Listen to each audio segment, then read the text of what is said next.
Bonsoir et bienvenue sur OffenSkill, là où les mots d'ordre sont teach, break, chill.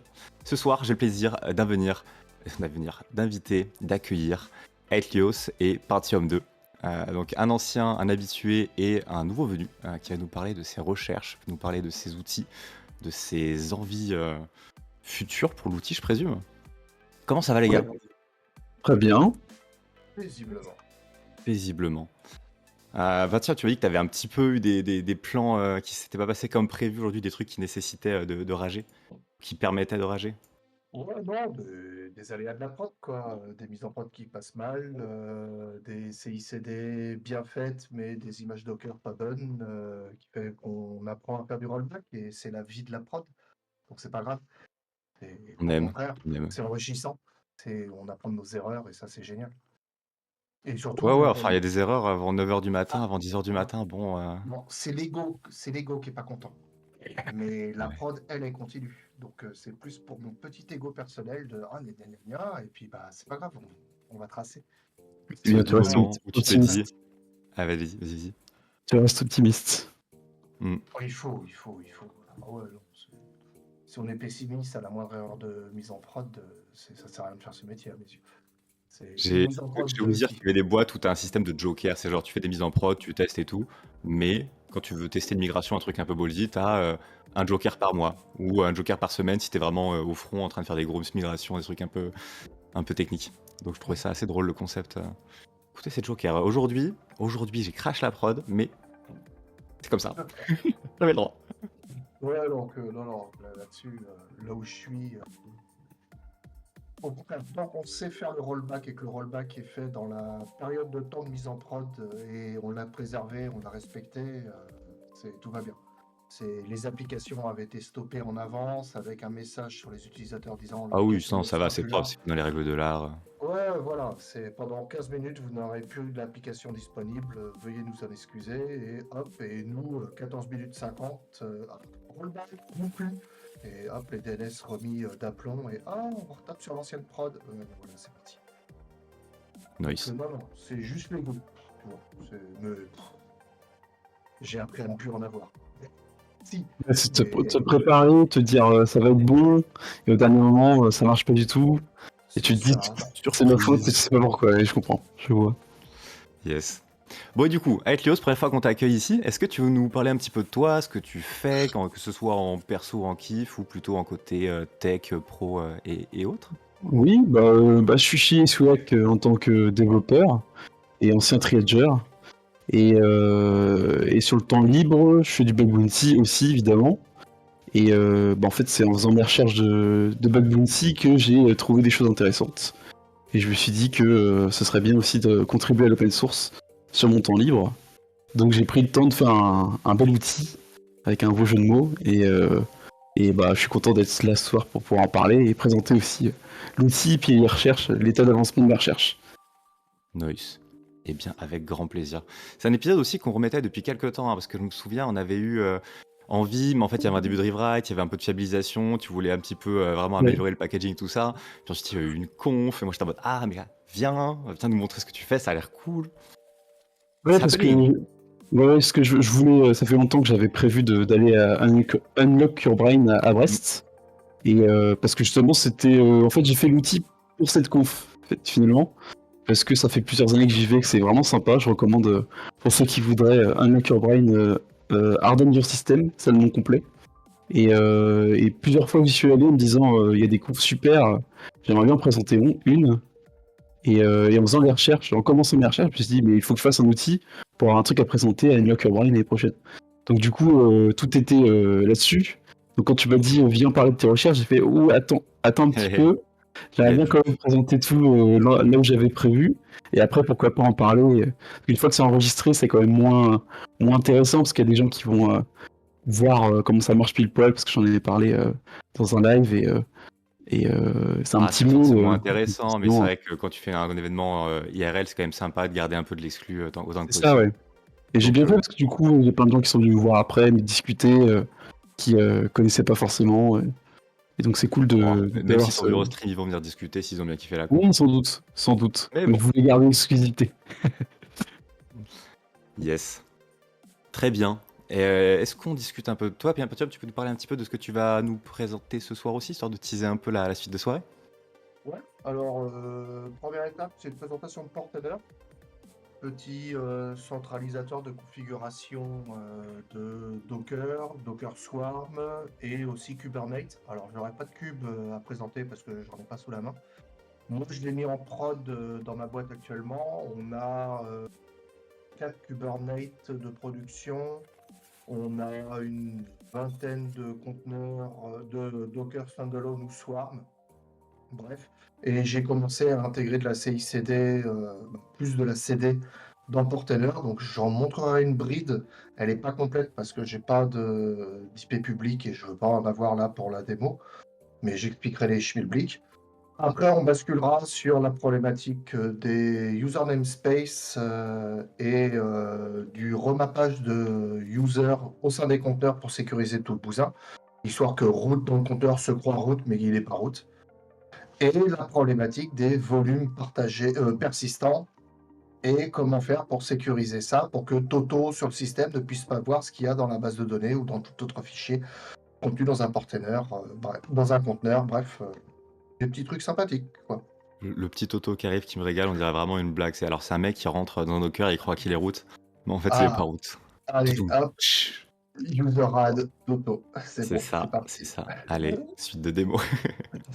Ok, donc vous l'avez compris, moi je vais ajouter quand même à ces deux présentations un petit récap sur les expérimentations de ces derniers jours, à savoir Retex sur Dogploy, Doku, Cabal et je sais plus quoi. Mais en gros, tout un tas de trucs qu'on avait testés, un petit peu NixOS, au fur et à mesure des derniers jours, semaines. Et j'attends beaucoup de ta presse, enfin de vos presses, hein, mais j'avoue, Portainer, ça me fait de l'œil et j'allais le poker, donc j'ai hâte d'apprendre de toi. Et Athelios, de toute façon, j'ai utilisé ton outil, donc tu sais déjà que j'apprécie ce travail.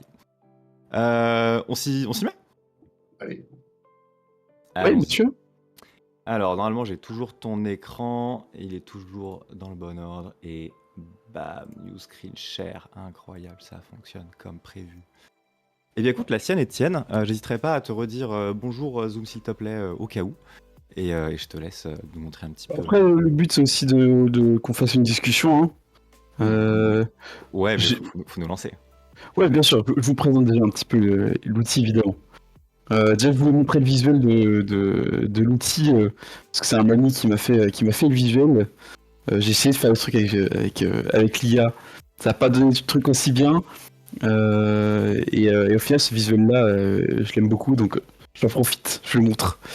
Donc, la base de mon outil, c'est... Un tout petit instant, est-ce Vas-y, que bien tu sûr. pourrais essayer de baisser le gain de ton micro? Je pense que ça sature pas mal. Je préfère t'embêter 2 minutes maintenant pour qu'il y ait un plus Je peux essayer, oui.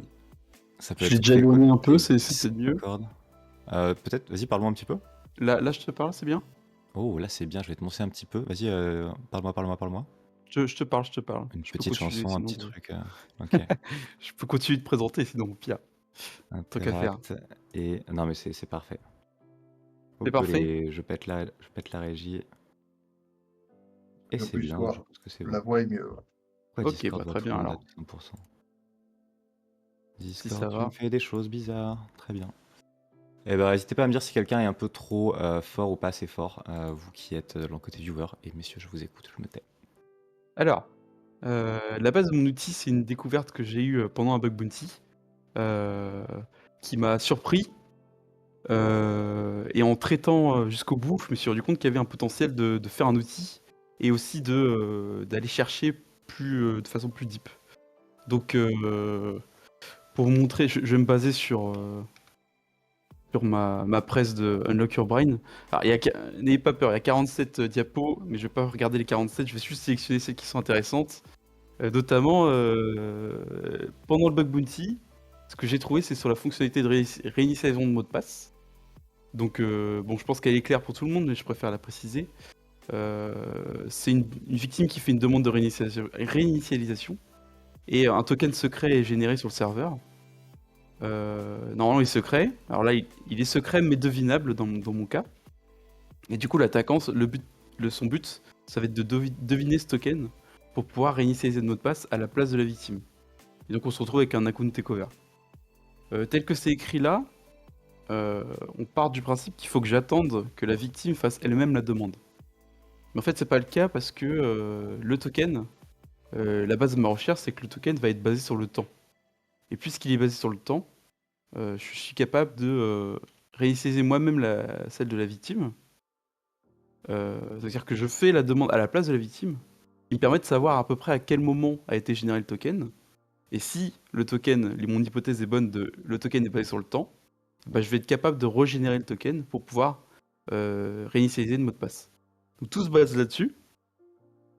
La première fois que j'ai découvert ce principe, c'est sur un scope, donc un périmètre qui avait Unique ID comme token. Donc là normalement j'ai un petit script. Voilà. Donc Unique ID c'est une fonction PHP. C'est rien de plus compliqué que j'utilise Unique ID. Comme son nom l'indique, ça a pour but de générer un ID unique. Le problème de ça, c'est que c'est unique, mais c'est pas cryptographiquement sûr. Si on génère plusieurs d'affilée, on voit que ça se répète quand même pas mal, au moins la première partie. Et en fait, si on regarde un peu plus précisément, on se rend compte que c'est incrémenté. Donc moi, c'est le premier truc que j'ai vu en faisant le bug bounty. Le token était uniquement ce token-là, cette valeur-là. Et en fouillant un petit peu et me rendant compte que c'était incrémentable, je me suis dit, c'est basé sur du temps, c'est sûr. Donc j'ai pu exploiter cette vulnérabilité juste avec ça, en disant bon bah c'est basé sur du temps, bon bah je génère le token de la victime. Donc normalement j'ai un schéma aussi. Pas noter celui-là. Voilà, c'est ici. Ce que je fais, c'est que je fais une demande de réinitialisation de la victime, avec le compte de la victime, à D0. Mais D0 je le connais pas. Et après, je me base sur le temps à peu près où j'ai fait la réinitialisation. Et puis je vais générer tous les tokens possibles. Unique ID à partir du temps DI. Donc DI c'est juste des valeurs qui vont jusqu'à une certaine limite arbitraire. Et puis je vais brute forcer toutes les tokens possibles. C'est assez trivial. Et en fait, ça me permet de trouver la validité si je peux tester sur le serveur un token. Et le jour où où j'ai confirmé sa validité, bah, je réinitialise son mot de passe. Ça marche très bien avec Unique ID. C'est très classique. Et c'est même tellement classique qu'en final, en cherchant un petit peu, je me suis rendu compte que c'est très vieux. Il y a déjà des découvertes similaires qui datent vraiment. Quand je m'ennuie, je m'amuse à lire des vieux magazines, des vieilles revues de hacking parce que j'aime bien essayer de rattraper le temps perdu.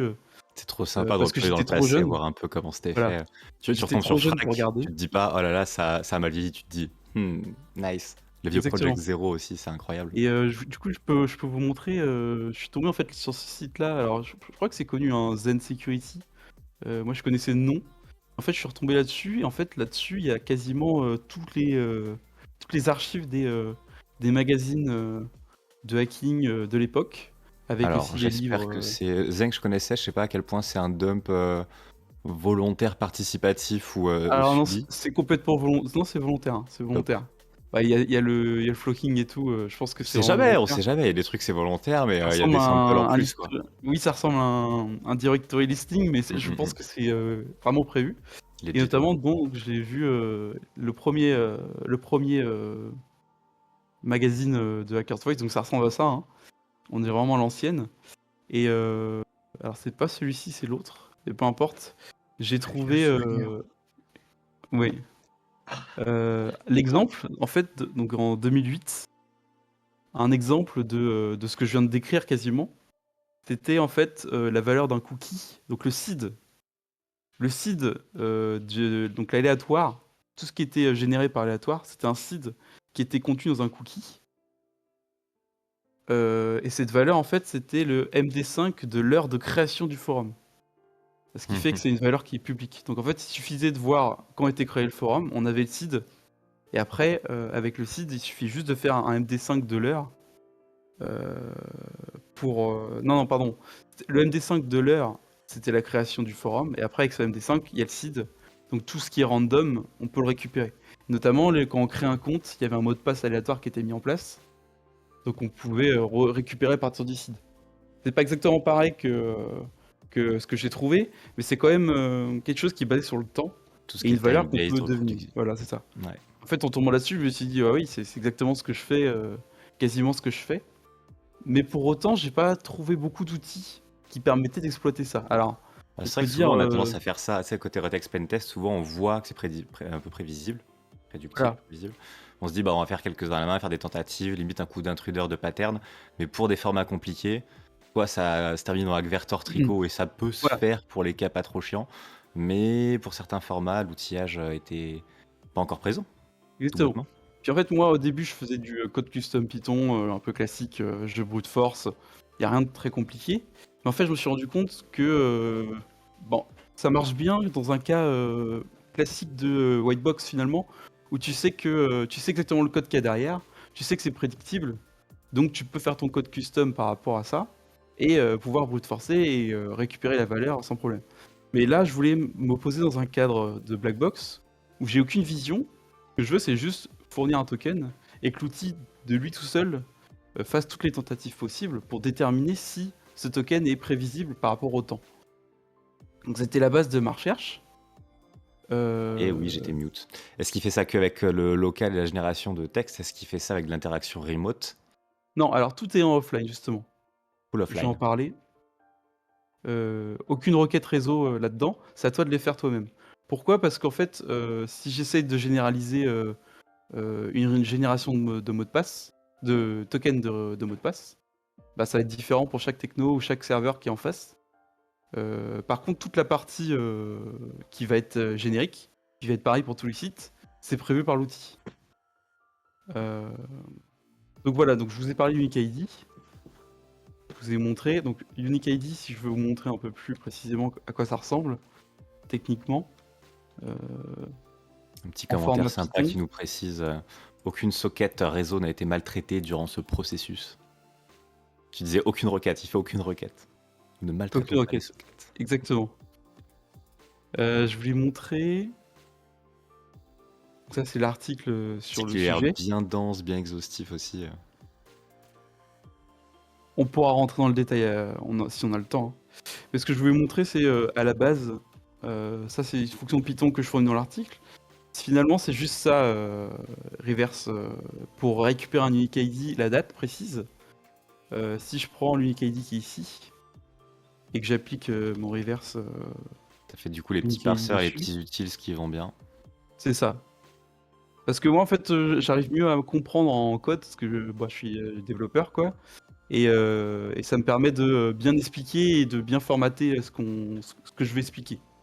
Donc là, voilà, si je passe là-dessus, finalement, c'est juste une valeur exa des ints, des valeurs entières des secondes. Donc ça, c'est un timestamp classique. Et derrière, il y a la valeur en nanosecondes, non, microsecondes, des microsecondes, ouais.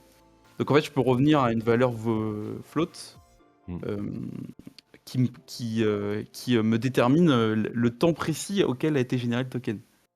Yep. Du coup, on tricote dans un sens, dans l'autre. Donc l'idée de l'outil, c'est de automatiser toute cette partie-là pour que si je lui fournis le token, ce token-là, il va essayer de le reverse pour essayer de retrouver un timestamp qu'il connaîtrait.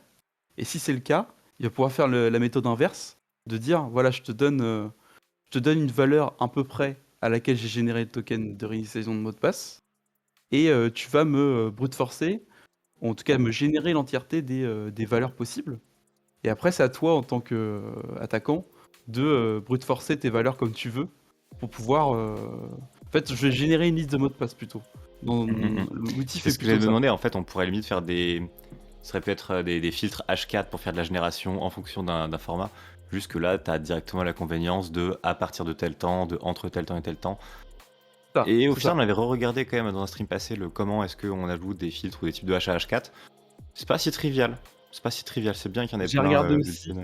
C'est pas si facile non plus, je suis d'accord. Ouais. Et en plus, je fais pas que ça en fait, parce que donc c'est ce que je voulais parler après. c'est que ce que je vous ai décrit là, c'est le principe de base avec juste UniQID. Mais après, en fait, dans l'idée, euh, j'ai aussi. Donc là, on est dans une méthode de brute force. C'est-à-dire que je vais tester toutes les valeurs à partir d'une limite précise. C'est-à-dire que je sais pas, j'ai généré tout de suite. Je pars du principe que le serveur me met à peu près moins de 2 secondes pour pouvoir générer mon token. Je fais une hypothèse. C'est-à-dire que quand je vais vérifier, si mon serveur a mis 3 secondes, et ben je le saurais pas. C'est-à-dire que j'aurais vérifié à partir de cette limite arbitraire et je me serais fait avoir parce que j'aurais pas confirmé que la valeur est à 3 secondes. Donc c'est ce que je montre ici. Euh, Là, on tombe à côté de la limite arbitraire et du coup, en fait, on peut jamais être sûr que quand je brute force, je vais confirmer mon hypothèse à 100%. J'aurai toujours un doute que le token n'a pas été généré après. Donc c'est là Un où petit trade-off à trouver entre est-ce que tu es exhaustif ou est-ce que tu passes pas de façon 3 jours ABF comme un malade, tout ce qui se passe. surtout que bon, il y a moyen qu'il y ait des raids limites ou que tu te fasses ban manuellement. Pour se rendre compte quand même de la problématique, parce que je pense que c'est overlooked pour la plupart des types de hash, ou enfin pas de hash, mais en tout cas de types de données time-based envoyées pour en faire des ID. La précision, comme il le disait, on est sur de la nanoseconde. Donc ça veut dire que au moindre petit écart ou moindre tentative de brute force, on a très vite des nombres en 10 puissance 6, 10 puissance 9. Donc soit on est précis, soit on peut aller se faire voir globalement. Ça. Là, par exemple, dans mon outil gère des 7 digits après la virgule. Ce qui représente des. Alors, c'est pas des nanosecondes exactement, mais je sais plus. Mais ça représente en fait 10 millions de possibilités juste pour une seconde. Donc, typiquement, si je dois vérifier 2 secondes, c'est 20 millions. Mm. Si je dis pas de bêtises. Hein. Et ça pique. Oui, c'est ça. Ce qui fait qu'on a besoin d'optimiser justement ce nombre de tokens possibles. Et c'est là où intervient l'attaque de sandwich. Jusque-là, je parlais pas de sandwich, je parlais uniquement de brute force, de valeur. L'idée du sandwich, c'est de faire une génération séquentielle de plusieurs tokens.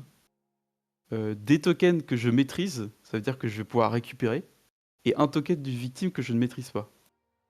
Ce qui fait que, une fois que j'ai mes 2 tokens valides, je vais pouvoir réaliser des attaques de brute force.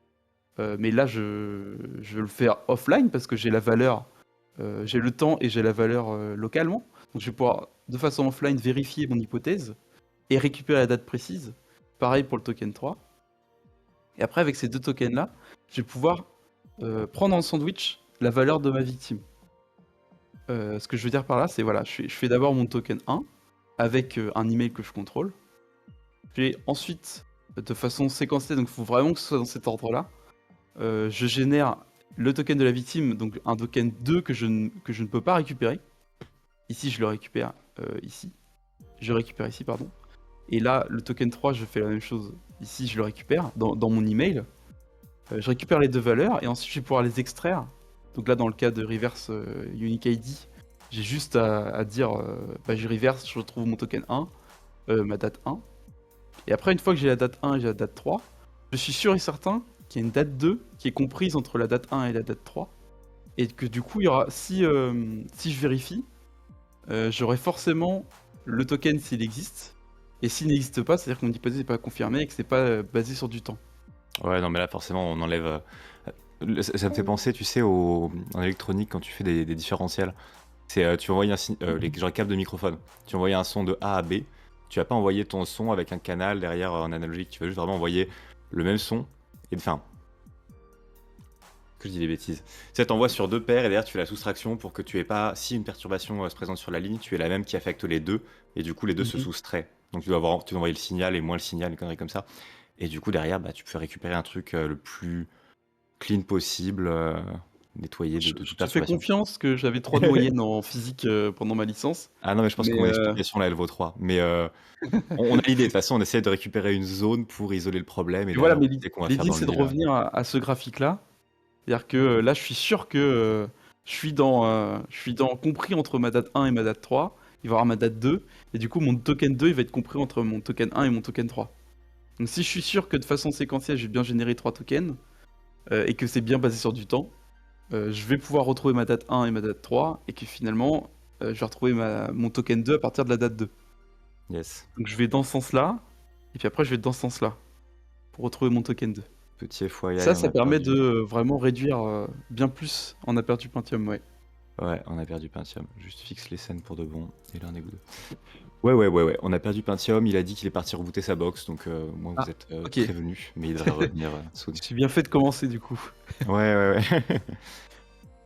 Ouais, donc là, je réduis grandement le nombre de possibilités, qui fait que j'évite plein de problèmes au niveau réseau. Je brute force l'entièreté des secondes, des microsecondes, et je me fais bloquer en plein milieu. Et j'assure à 100% que mon hypothèse est confirmée. Donc ça, déjà, l'outil permet de faire ça, alors que ça, c'est pas forcément... Alors, il y avait des codes publics qui existaient, notamment celui de Ronnie, Lupin. Mais ça faisait juste le sandwich sur des unique ID. Non, pardon, sur des UUID V1. UID. UID V1.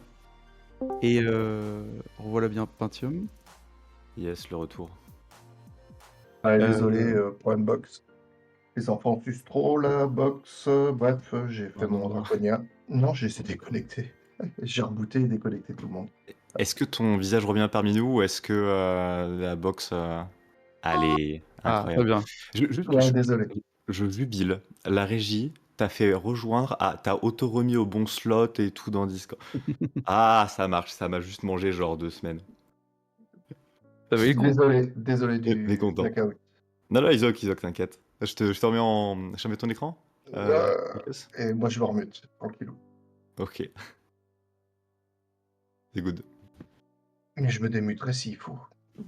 J'y compte bien, Mais ouais, du coup, tu étais sur les outils, dont celui de Lupin, Voilà. et où ça gérait la partie UID V1. Donc il y Et avait on un a un freebie super, qui permettait de faire ça. Là, l'idée, c'est de le généraliser à tous les formats possibles. Et il y a juste à ajouter un nouveau format si un nouveau format est connu lors de mes recherches. Ce qui permet de généraliser l'attaque à n'importe quel format. Et aussi de pouvoir paramétrer ton sandwich, finalement. Que là, tu le paramètres avec des tokens, mais tu pourrais très bien le paramétrer à la main en voulant faire le pile-poil de sandwich que tu veux. Donc pourquoi j'ai fait ça aussi? Ici, jusque-là, on a parlé vraiment de Unique ID. Maintenant, je vais parler d'autres cas possibles et imaginables. Notamment, on peut imaginer plein de choses. tel que... Pour vous montrer un petit peu, justement, je suis en train de réfléchir à qu'est-ce que je présente en premier. Si je prends mon outil, qu'est-ce qui fait mon outil par défaut? Ça, c'est le help. Ça va la vision, on voit bien?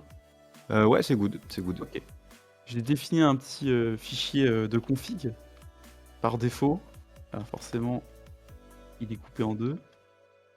Config, Trouvé comme ça par le chat Twitch. Ça me saoule. il est dans... J'ai dit... Fou. Lib... Ah bah attends, je vais prendre la suite. Bon, petit grep, hein.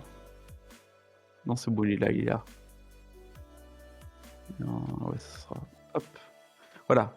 Par défaut, ce qu'il fait, c'est qu'il va vérifier toutes ces valeurs-là. C'est-à-dire que là, en fait, je crée des scénarios différents.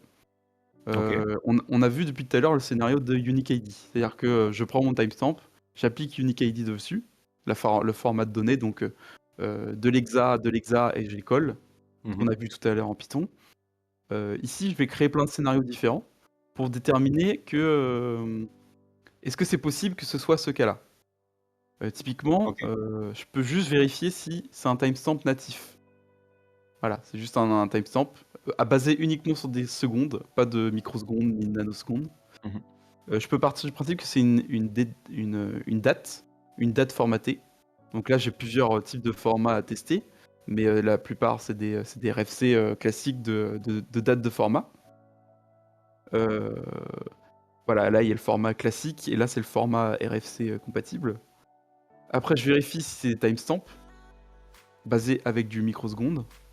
En fait, tu définis tout un tas de modules et de matchs potentiels pour le hash, où Voilà, l'ID est testé. Et derrière, tu vas voir une espèce de gros... c'est quoi? Ça teste des assertions ou c'est vraiment un bon gros try-catch en fonction des types? Non, ça va être... en fait, ça va être des assertions, typiquement... donc là, ce que je vous décris, c'est juste à quoi va ressembler le stockage du timestamp, entre guillemets. Et après, par exemple, si j'applique un MD5 dessus, il va être capable aussi de le retrouver. Si j'applique du base64, il va être capable aussi de le retrouver. Vous voyez? Il va essayer plein d'encodages différents. Donc en fait, il y a tous ces encodages-là. Si je le retrouve, normalement c'est dans l'article. T'as fait une bonne grosse liste de tout ce qui est supporté. Voilà, c'est ça. Liste qui est bien évidemment toujours à jour avec les Alors, latest. actuellement, elle n'a pas bougé depuis l'article, mais oui, Ok. en soi, c'est prévu que ça soit bougé. Donc typiquement, je teste tout ça. S'il y a un base32, s'il y a un base64, URL encodé, etc. Unique ID. Récemment, j'ai mis en place, c'est vrai que tu vois, ça a changé, mais il n'y a pas si longtemps, j'ai mis le short Unique ID aussi. Pas Unique ID, excusez-moi, UUID. MongoDB, on en parlera, les Object ID. Et après, je place aussi plein de hashages. Alors pourquoi des hashages? Parce que, comme on a vu dans l'article du Hacker's Voice, il y a des cas aussi où on va prendre le temps et on va mettre un MD5 dessus. Ça, c'est problématique parce que si je vois un MD5, si toi tu testes et que le développeur a décidé de mettre un MD5 comme token ou Tu vas n'importe plus quel, incrémenter SHA-1 grand ou chose. n'importe quoi, tu vas plus incrémenter grand chose, effectivement. Si c'est la seconde d'après, bah, ce sera une empreinte aléatoire. Il sera pas capable de te dire ah bah c'est basé sur du temps.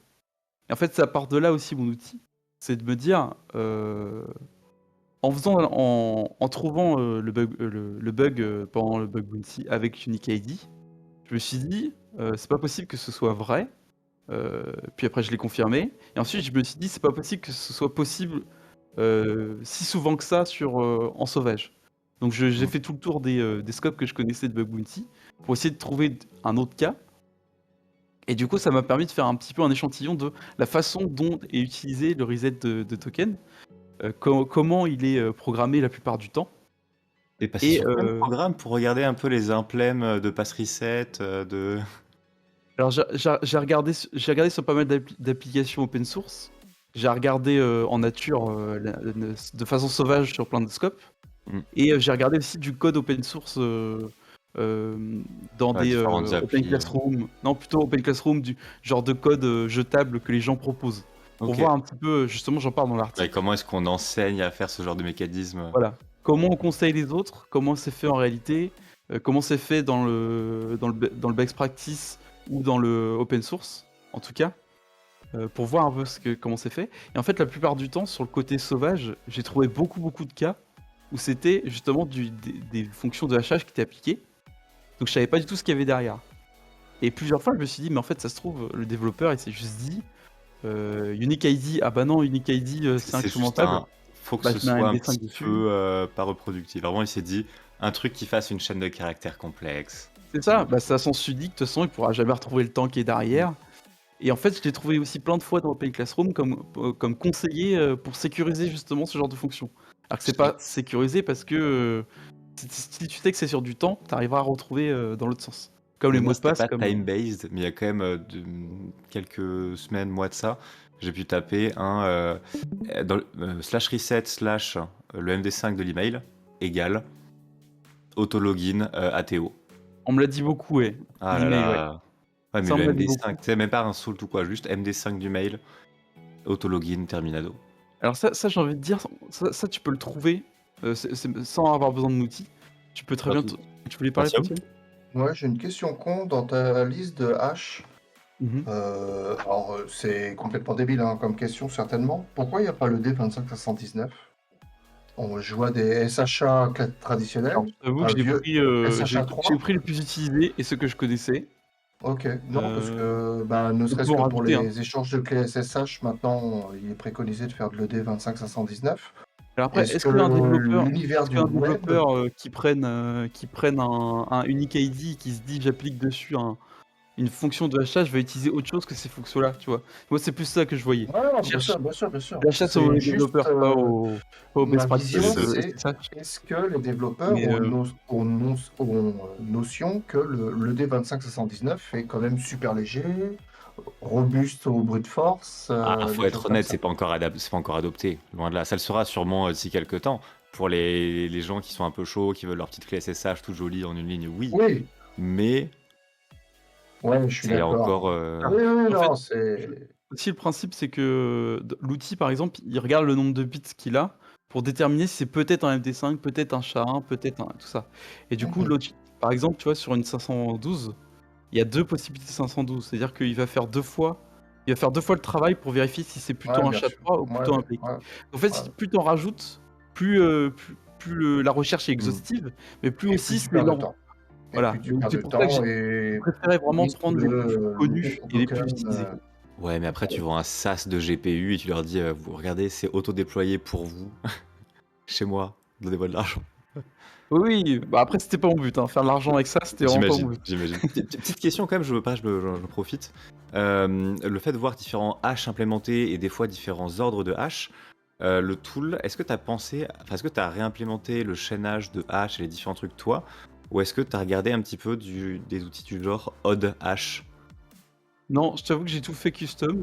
Est-ce que tu peux ouvrir une Euh, page d'un browser? oui, bien sûr. Tu vas voir, c'est rigolo et ça pourrait être un Tu m'as truc dit à H. odd-h sur GitHub. Et en gros, ça te permet de faire toi-même, avec une petite syntaxe à eux, des chaînes de hash vraiment exotiques, pour le moins.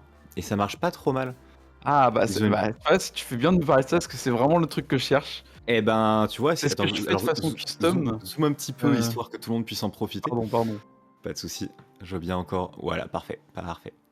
Et du coup, ouais, ça a été présenté en veille techno, il me semble, par Bon, Dry il y ouais, a quelques temps. Et c'est le fait d'avoir ça as a back-end ou librairie, ce serait incroyable pour avoir une flexibilité monstrueuse exactement. sur... Alors, c'est super que tu Oh dis boy. ça.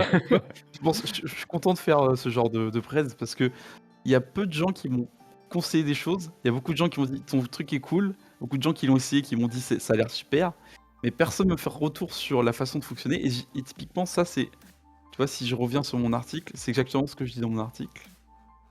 En conclusion, où je m'auto-flagelle des problèmes de mon outil, Ah bah là, je du coup, faut dis un plemme, tout est un peu linéaire, les gens, ils doivent mettre la main dans le gestion. code pour contribuer. Ouais, c'est ça. Bah, c'est pour ça Ouais. que personne le fait, parce que ça prend trop de temps. Et je comprends. Personne n'a personne a autant de temps que moi pour faire ça. Ou si, mais sur d'autres projets, du coup. T'inquiète, j'en crame Euh, beaucoup aussi. et du coup, j'en parle justement, dire que j'aimerais bien un AST, en fait, un outil qui gère de façon, en arbre, finalement, la syntaxe de ce qui est fourni. Parce que j'en ai pas parlé encore, mais là, il y a les scénarios qui sont possibles, et du coup, après, il y a les formats qui sont décrits, et tu peux les faire manuellement à la main. On va faire une démo tout à l'heure. Et typiquement, ce genre de code, si le développeur il fait ça, et bah, Hmm. l'outil il est pas géré. Parce que je suis pas capable de faire mon +1 Et d'où parce le que fait d'avoir, j'ai pas d'arbre. Je peux enfin, pas limite, faire comme plusieurs fonctions. faudra un équivalent des Pas temper d'IST, scripts quoi. de SQL Map où tu peux aller balancer ta petite modification inlinée. Exactement.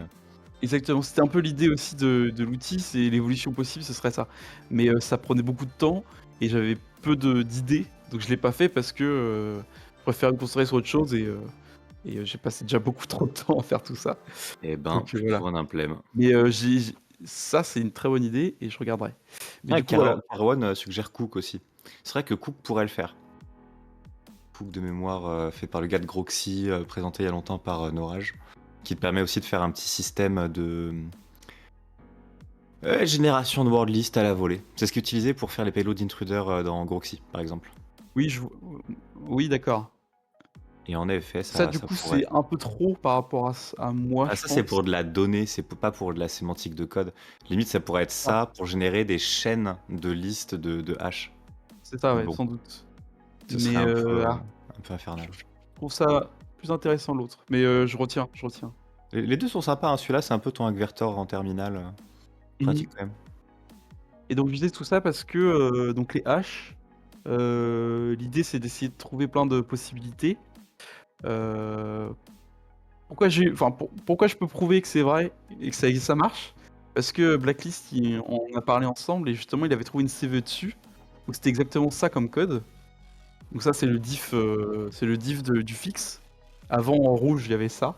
Donc c'était un Mhm. unique ID, il mettait un MD5 dessus et il croppait les 16 premiers caractères.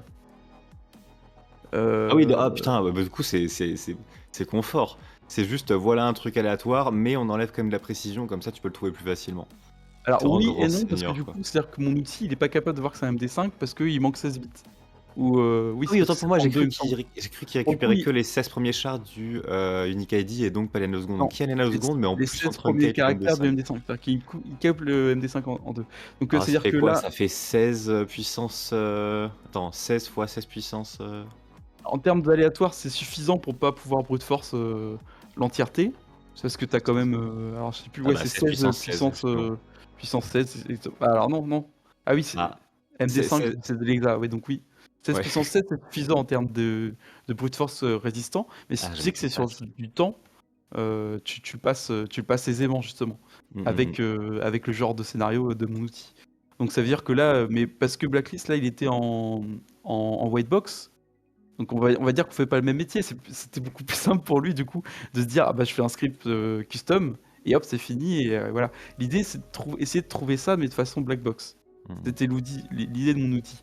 Mais du coup, Ah oui, merci. c'était même pas un outil pour faciliter l'exploitation. Toi, tu voulais avoir un outil qui va automatiquement parser, faire des guesses et te dire attention, il y a du hash prédictible. Voilà. J'avais L'idée, pas, tu c'était sais que j'ai pas après, du tout compris ça. C'est génial. l'idée, l'idée après, c'était de pouvoir toute ma vie de De te pentest et balader avec ton de bug outil en bounty. passif qui Le premier spray. truc que je teste, c'est de Excellent. générer le token. Hop, je passe un coup dessus et il me dit si c'est ça ou pas. Comme ça, j'ai toujours un truc par défaut. C'est un peu ma vision du bug bounty, c'est essayer d'optimiser au moins les scénarios que j'ai envie de découvrir un jour. Et ça, c'est un rêve de trouver ça quelque part dans un bug bounty. Et je l'ai trouvé en très classique avec Unique ID. Maintenant, j'aimerais bien le trouver avec un MD5, etc. ou ce genre de Ouais, mais choses. le truncate il est d'une taille arbitraire, donc déjà, il faudrait tester toutes les tailles pour tous les types de hash. C'est vrai que la cardinalité elle explose instant. Dès que tu regardes ton Là, code ouais. source, c'est Dans ce chaud. scénario-là, je n'aurais pas pu le trouver Enfin, ça commence à être compliqué. Mais Mm. l'idée, c'est de trouver les scénarios les plus Au moins les probables. plus. Ouais. Tu fais un Voilà, petit Pareto, faut t'implémentes tout essayer ce de que tu trouver. veux et tu te balades. Exactement. T'en as fait Et au l'extension moins, browser ou burp pour que tu sais, ça se non. plug et ça aspire les logs ou juste tu te balades? Non, parce Oh, que franchement, tout le monde me dit ça. do it. Mais non, Eh, non, mais non. Non, parce si. que tu mets du burp, tu fais du 8 threads pour brute forcer des haches. Non, tu fais T'inquiète pas pas que le ça. burp, il est Tu mets une en. petite extension dans ton browser qui va juste match tout ce qui a des tailles ou des regex. Tu sais, en gros, tu prends l'extension de TruffleHog qui va juste récupérer, suivant les hashes que tu donnes, les différentes strings qui présentent sur la page. Et derrière, tu fais un petit queue de traitement qui va les push quelque part sur une machine chez toi. Alors Tu vas pas ça, oui. faire. Ah bah Ça, oui, si, pourquoi ah bah pas. si, Ça, d'accord. Ok. bah si. Ça, pourquoi pas, oui. Un petit Ça, c'est service ce qu'il de faudrait que je fasse. remote hash. Bah, honnêtement, là, ce que je fais plutôt, c'est manuellement à chaque fois que je le fais, je prends le token, je le stocke quelque part. Ce qui fait que même si un jour mon outil il a beaucoup évolué et mon scénario, j'ai mis 50 scénarios supplémentaires, et ben je pourrais toujours essayer de recommencer à reprendre l'entièreté de mes tokens précédemment chargés avec la date précise Store Now. pour Store Now, pouvoir Decrypt tester. Later, tu te l'as Voilà. fait en mode CIA. Là, j'ai plus de 100 exemples et à chaque fois que je fais un ajout, je peux tester les 100 pour le jour où je trouve, je les casse, je suis content, quoi. T'as des En tout tests cas, de nos régressions ajoutés au type de hash, vérifier que tous ceux qui passaient passent encore. oui, Joker? oui, oui. Ah Non, non, si. il y a des tests. Alors, Excellent. première fois de De- ma vie que je suis aussi exhaustif avec des tests, je dois l'avouer. Ok. Mais j'ai un gros truc qui teste tous les cas possibles que je veux obtenir. J'ai pas un coverage parfait parce que ça reste, Ah oui, non, mais ça reste à la main, etc. Et j'ai pas envie de j'aimerais me bien. prendre trop la tête, mais j'ai fait presque autant de tests que de dev, je pense. Yes. Pour une fois. Petit heads up, on est à peu près à 45 minutes post-début de stream. On peut déborder de 1 heure, il n'y a pas de souci, mais est-ce que tu veux te garder du temps pour les démos, pour montrer les...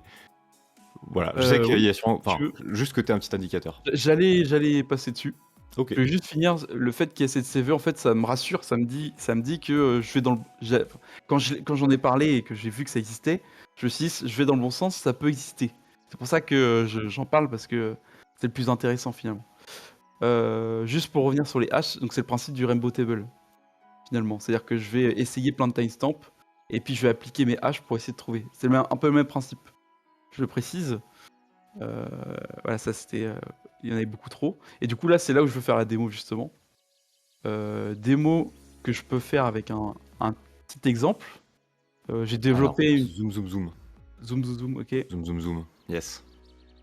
Voilà, alors attends, c'est pas le bon, ça c'est le deuxième. C'est d'abord Non, moi, celui-là. zoom, zoom, zing. Et c'est zoomé aussi, c'est bon. Ça va, on voit bien. Ouais, J'ai parfait, parfait. j'ai un petit peu mis mon logo trop gros par rapport au reste, Mais non. mais Il est cute le logo, euh, c'est du fait maison, c'est. c'est ma compagne qui l'a fait, ouais. Eh ben écoute, si jamais elle est ouverte aux requêtes de petit art similaire, de type non, Ah non bah, IA, je pense que oui, oui, oui, je pense qu'elle est ouais, ouverte. eh ben, Faudra que je lui demande. n'hésite pas, le Mais petit lien dans la description, pensez à faire elle le m'avait meilleur fait une logo. première version moins jolie, mais moi je l'aimais beaucoup. Et donc je l'ai gardé longtemps. Et après elle m'a dit non mais ça va pas. Tu sais quand tu t'améliores en graphisme, après tu dis non non, tout ce que j'ai fait avant c'est nul. C'est comme le Mais code. pas qu'en graphiste, exactement, exactement, tu vois son truc. C'est quoi ce projet là-bas? Non! Voilà, ouais, c'est ça. Bah, du coup elle m'a dit non non mais attends tu vas le refaire. Et elle m'a fait cette version-là que j'aime encore plus j'avoue. Et Ouais, qui est très jolie. Mm. Bref, et donc là, mon outil, ce qu'il fait, c'est juste la fonctionnalité de reset de mot de passe, de reset de génération de token de reset de mot de passe. Sauf que là, je peux choisir le format du token, ce qui permet de pouvoir faire des tests. À chaque fois, c'est ça que j'utilise. Je peux choisir le format. Et donc là, je vois plein de formats, justement, qui sont faisables, qui sont trouvables avec mon outil. Donc il y a le Unique ID qu'on a parlé tout à l'heure. Il y a aussi le SHA-1 avec un time dessus. Donc time, c'est juste la version entière du timestamp, sans les microsecondes. Il y a aussi des cas que j'ai beaucoup vus dans les devs sur les exemples de Open Classroom, c'est de rajouter un petit élément qui soit unique à l'utilisateur qui reset le mot de passe, qui permet d'éviter d'avoir un token qui pourrait être validé par un autre utilisateur. Il faut avoir au moins l'email pour pouvoir le générer. Donc c'est là où je l'ai. La date, et puis plein d'exemples. T'es quand même Ouais. vachement malveillant en tant que développeur, parce que moi je vois un bouton qui passe dans mes sources pendant un pentest, qui a un bouton fork, je me dis oh là, ça sent la data leak, ça sent la source, l'interaction. Je vois le sourire de Partiop, je pense qu'il a ça en tête aussi. Ouais, voilà, ok, super. C'est machiavélique de faire ça. Effectivement. Donc là, Mais par bon, exemple, si je fais un exemple, je comprends quand même. peu importe, hein. Si je réinitialise mon mot de passe, donc là, je suis censé recevoir l'email, sauf que là, je le reçois ici. Et je reçois mon token ici. Comment ça fonctionne? Tu cliques dessus, normalement, tu cliques sur l'email, et puis là, il va te dire c'est validé pour lui. Si je rafraîchis, je trouve plus, ça a consommé mon token. Ça, c'est un scénario classique. Quand je fais mes tests aussi, faut prévoir le cas que si tu testes la validité d'un token, tu vas peut-être aussi le valider. Ce qui fait qu'il faut automatiquement réinitialiser le mot de passe pour éviter j'ai consommé le token, j'ai fait mon attaque qui m'a pris plusieurs heures parce que j'ai étalé les recherches, et à la fin je me suis fait brute force, je me suis fait ban et je peux plus refaire mon attaque, enfin ce genre de choses. Voilà. Donc là, si je fais un exemple, exemple tout classique, je reprends mon email, je vais récupérer ce token là, et là si je prends mon outil, mince. Ça veut vraiment dire que là, juste les différents tests, avec un plem de odd hash, il y aurait moyen d'avoir choix illimité dans le front, quoi. Oui. À la volée presque. Exactement, oui, oui, Incroyable. oui. Il manque pas grand-chose hein, pour aller dans l'exploitation ultime, mais j'ai pas encore fait cette partie-là. En tout cas, là, c'est pour l'instant, donc ça teste plein de cas. Ici, j'ai juste donné le token, donc ça va tester de voir s'il y a du base 64, du machin, etc. Et là, il voit qu'il y a un unique ID avec un temps précis qui correspond à celui-ci. Ce qui fait que là, je vais pouvoir dire tu vas me brute forcer. Alors attends. Est-ce que tu te retrouves avec des overlaps des fois? Tu veux dire Du genre, t'as plusieurs. T'as un type de hash, un type de données, mais qui peut avoir plusieurs formes, enfin, plusieurs Oui. matchs sémantiques. Ouais. Alors, on va en Dès parler qu'il y a après. du On va en hash, parler après. j'imagine que non. À parler. Ok. Avec le hash, non, mais enfin ça dépend ce qu'il y a derrière le hash. Mais dans les cas que je traite, non. Mais on va en parler avec le MongoDB justement. C'est un peu le problème qu'on va avoir. C'est-à-dire d'autres valeurs à. C'est-à-dire que je brute force pas que le temps. J'ai aussi d'autres valeurs à brute forcer. Donc c'est pas vraiment. Non, c'est pas vraiment ce que tu dis. Mais en gros, ça veut dire que j'ai des valeurs supplémentaires à brute forcer à part le temps. Ce qui fait que je vais pas pouvoir valider. Mais après, si tu veux parler d'overlap, ce serait plutôt un token est valide pour 2 utilisateurs, c'est ça que tu voudrais dire? Non, plutôt dans le sens, un token récupéré peut être forgé de 2 manières différentes, mais avoir le même format final. Enfin, c'est Oui, oui, alors oui, ah, mais du coup, tu arrives pas à reproduire peut-être le token initial, donc mais enfin, OK, c'est dans le cas où un token initial a pu être produit d'une manière et du coup, il faut en générer un deuxième pour voir si j'ai alors jamais eu le cas problématique, je vois ce que tu veux dire, mais j'ai jamais OK, eu le cas problématique. J'ai déjà eu le cas où, il devine un autre format que celui que j'avais prévu, mais OK. du coup, c'est quand même valide parce que ça veut Ouais, dire que, c'est c'est 2 fois le même format. Par exemple, Unique ID, vu que c'est 2 hash, enfin, c'est 2 hexas ouais, concaténés, imaginons que tu pourrais faire c'est-à-dire que mon outil, il devinerait que c'est 2 formats hexas concaténés et il devinerait pas que c'est un Unique ID. Dans l'idée, c'est un peu ça. Ça arrive par moment. Mais on s'en fout parce OK. que du coup, je peux quand même régénérer Tu le peux le token. lancer en récursif au pire pour C'est-à-dire aller je saurais identifier jamais chaque part, exactement ce que le dev a fait, mais par contre, je suis capable quand même de l'exploiter. Mais en tout cas, tout est déterministe vu que c'est juste du temps. La petite conclusion est bien. Je sais pas ce qu'il a fait, mais l'exploit il passe, donc ma foi, Voilà, exactement. Donc ouais. là, j'ai découvert, avec mon detect, j'ai découvert que c'était basé sur du temps. Maintenant, ce que je vais faire, c'est que je vais vouloir le sandwich. Euh, Carawan, ouais, c'était l'exemple DH en effet. Le coût MD5 de kilo serait égal à chat ou autre chose, mais sur DH unlikely. En revanche, sur du int de quelque chose, de float et concaténé à quelque chose avec un délimiteur, on sait pas trop, il mhm. pourrait y avoir un paquet quand même de petites collisions, de petits trucs où on se dit tiens, pour une donnée, elle match 2 types de hash. Mais du coup, bah, je présume que si on prend 2 nouveaux data points, donc 2 nouveaux hash, et que là, à nouveau, notre nouveau hash, on verra s'il match à nouveau les 2 algos, ou qu'un seul, et on aurait pu récupérer le bon, quoi. Mais Mais bon, c'est possible, hein. Mais j'ai pas eu le cas. Ça viendra peut-être dans des endroits plus complexes, des j'imagine. fonctions similaires par partie. Ah non.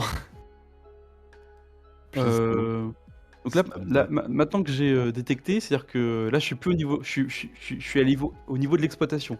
Maintenant, j'ai Mm. détecté, j'ai confirmé que c'était bien un, un, un token timestampé, un time-based token, ce qui fait que maintenant, j'aimerais bien l'exploiter.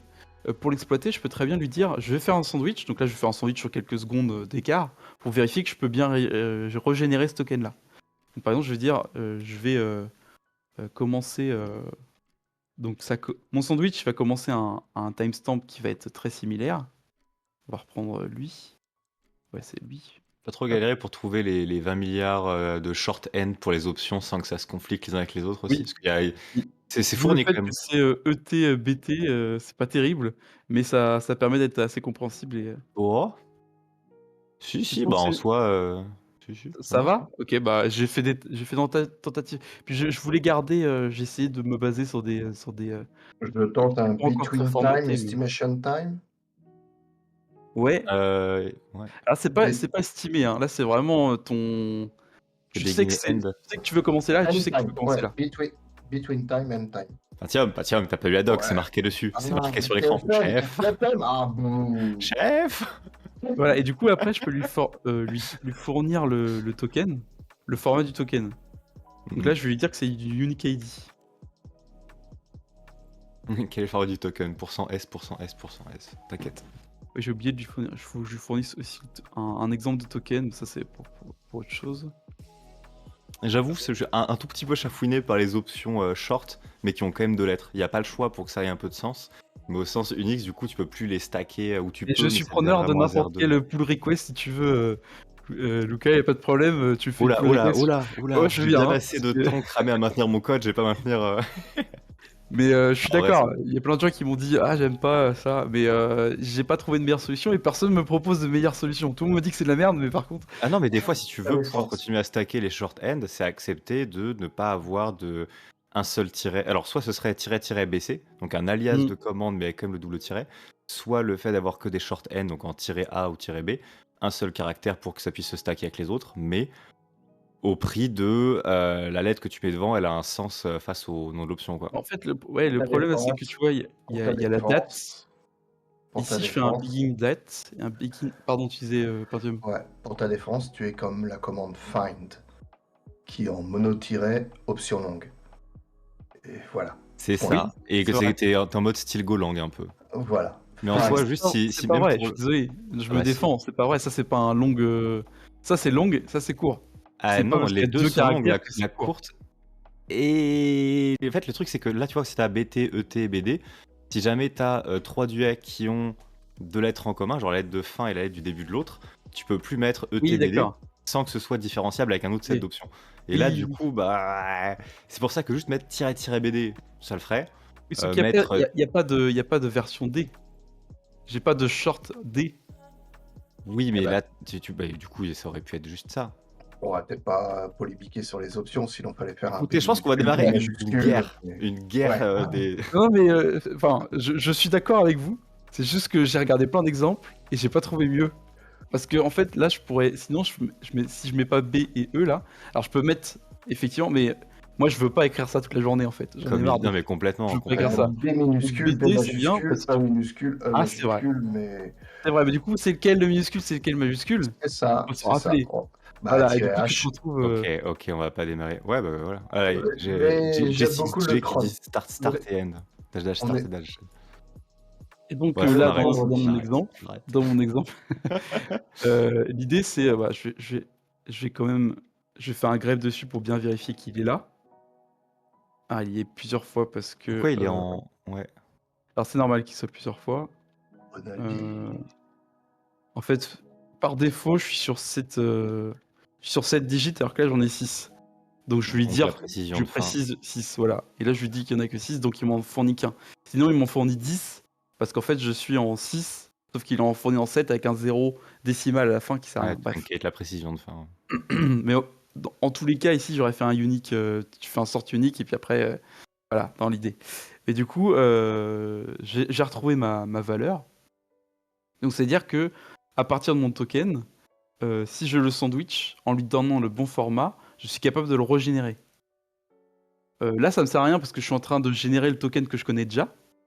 Mais dans mon scénario, ce que je peux faire, c'est de dire, voilà, là l'idée c'est de trouver le mot de passe de lui.